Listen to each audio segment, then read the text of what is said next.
আগে আপনাদের এই টালিটা দেখানো করা হয়েছিল, 1 বছর পর এই টালিটা আবার ওপরে টালিটা জোড়া হচ্ছে, সেম টালি নিয়ে এসে সেম টালি জোড়া হচ্ছে। দেখুন আপনারা নর্মালি ঝাড় চিপিং করে টালি বসাই, যেহেতু কামড়টা ভালোভাবে ধরে।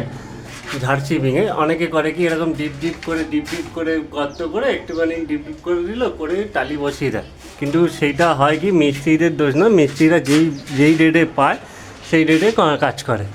কিন্তু আপনারা পার্টিদের আপনারা যারা কাজ করাচ্ছেন তাদেরকেই আমি বলি, কাজটা করাচ্ছেন তাদেরকে বলি একটাই কথা, যে তারা 2 পয়সা বেশি নিক কোনো মিস্ত্রি, তাকে বলবেন যে ঝাড় চিপিং করে টালিটা বসানো। যেহেতু পুট্টি করা আছে, পুট্টি দীর্ঘদিন তা মশলায় দীর্ঘদিন টেকে না, হার্ডলি 2 বছর 3 বছর টেকে তারপরে খুলে যায়।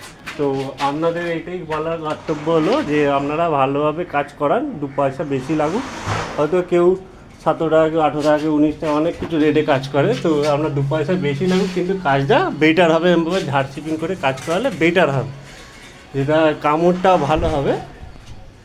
তো আমার কথা বলা একটাই কারণ যে অনেকেই অনেক রকমের কাজ করে, কারণ মিস্ত্রিরা চায় ভালো কাজ করুক, মিস্ত্রিরা চেষ্টা করে, মিস্ত্রিরা কাজ করার জন্য চেষ্টা করে। কিন্তু পার্টি এমনই রেট দিলে সেটাতে ওর না পুষিয়ে ওর ডিপ চিপিং করে কাজ করে দেয়, কিন্তু ওইটা দীর্ঘদিন টেকে না।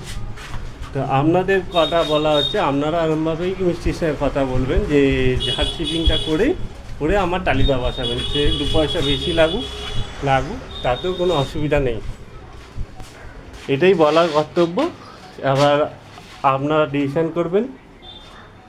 চলুন, গুড ইভিনিং। এর 2টো বেজে গেছে, ইভিনিংয়ের সময়। Good bye.